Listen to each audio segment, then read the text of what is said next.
Bonjour et bienvenue sur Takana Academy qui vous propose des capsules intitulées Études de cas.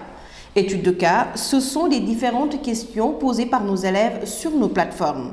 Aujourd'hui, pour ce nouveau numéro, nous avons recueilli quelques questions que les élèves ont posées à M. Diack, professeur de français, lors de son cours précédent sur notre plateforme sur la dissertation.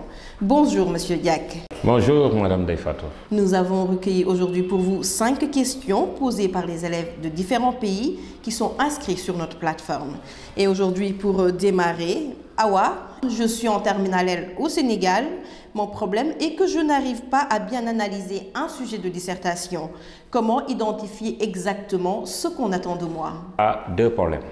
Elle a un problème pour analyser un sujet, elle a un problème également pour identifier ce qu'on appelle la consigne. Que me demande-t-on de faire? Alors, Awa doit régler un peu 3 problèmes. D'abord, ce qu'on appelle les préalables. Les préalables, c'est quoi? Avant la rédaction, ce que l'élève doit faire, c'est quoi? Il doit d'abord lire plusieurs fois le sujet, il doit identifier les mots-clés qu'il doit définir et répondre à 3 questions principalement. De quoi ou de qui s'agit-il pour dégager le thème? Qu'est-ce qu'on en dit pour dégager le prédicat? Et que me demande-t-on de faire pour dégager ce qu'on appelle la consigne? Vous voyez donc, si elle arrive à régler cette question des préalables, elle aura identifié, elle pourra cerner carrément le sujet. Et pourtant, surtout, à la dernière question, c'est savoir qu'est-ce qu'on attend d'elle. C'est quoi? C'est la dernière question. Que me demande-t-on de faire? Et ça, c'est la consigne qui va guider un peu la rédaction parce qu'il s'agit à partir de cette consigne-là, de dégager le plan. Et voilà, nous continuons toujours avec cette série de questions. L'autre élève, le deuxième notamment, s'appelle Mamadou. Je suis en première S au Mali. J'ai du mal à formuler une problématique claire et pertinente pour mes dissertations. Pouvez-vous m'aider? Mamadou, merci. Alors, Mamadou a à peu près le même problème que Awa. Alors, Mamadou également, s'il considère les préalables, il n'aura pas de problème pour effectivement dégager la problématique. Et je confirme que la problématique, c'est la question centrale. Disons que toute la rédaction dépend de la problématique. Alors, je lui donne une formule très simple, mathématiquement parlant. S'il prend l'expression en quoi, ou bien dans quelle mesure, ou comment, plus le thème, plus le prédicat sous forme de question, il a la problématique. Je donne un exemple très simple. Imaginez que le sujet c'est la polygamie est une pratique archaïque à abandonner. Alors, ici, tu vas te poser la question de quoi s'agit-il? Il s'agit de la polygamie. Qu'est-ce qu'on en dit? On dit que c'est une pratique archaïque à abandonner. S'il prend maintenant l'expression en quoi la polygamie est-elle une pratique archaïque à abandonner, il aura dégagé la problématique. Je confirme donc que mathématiquement parlant, problématique égale en quoi, plus le thème, plus le prédicat, sous forme de questions, vous avez la problématique. Professeur, votre troisième élève s'appelle Fatou, en terminale L en Côte d'Ivoire. Elle déclare « Je trouve difficile de distinguer les différents types de sujets de dissertation. Pouvez-vous m'expliquer comment les reconnaître ?» Alors, pour également ce candidat, il faudra savoir que nous avons naturellement 3 types de sujets. Des sujets qui posent des interrogations. On pose une question formulée ainsi. D'autres sujets posent donc pas une question, mais en fait un sujet, mais sous une forme affirmative. C'est un auteur qui affirme une chose de façon systématique. Il y a également des sujets qui allient les deux, qui sont conçus sous forme d'affirmation, mais suivis de questions en même temps. Alors, donc il n'y a que 3 formats de sujets. Maintenant, pour chaque type de sujet, alors la problématique devient quelque chose de particulier. Pourquoi? Parce que tout simplement, pour chaque type de sujet, nous avons une façon particulière de poser la problématique. Je donne un exemple. Si le sujet est sous une forme interrogative, alors la problématique devrait être formulée sous une forme affirmative.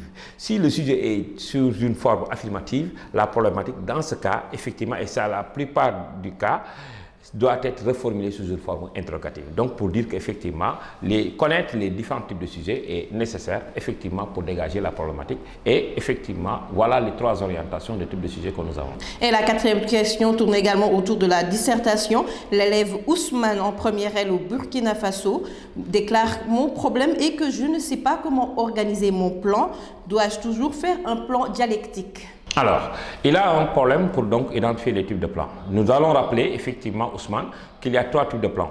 Un plan dialectique, un plan analytique et un plan effectivement thématique qu'on appelle plan binaire. Alors, là également, tout dépend de la consigne. La consigne nous oriente vers un peu le type de plan. Si le sujet pose un débat qui est de portée, qui est une vérité générale, on n'a pas besoin de poser un débat. Là, le plan est analytique. On va analyser le sujet. C'est le cas du sujet où, effectivement, on vous dit, effectivement, on parle de maladie, quelque part. Dans ce cas-là, on va analyser les causes, les conséquences et les solutions. Mais si, par exemple, le sujet pose une question particulière qui n'engage que l'auteur ou bien qu'une partie de la population, il faudra effectivement penser qu'il y a d'autres points de vue. Et là, nous allons poser un débat, d'où le plan dialectique.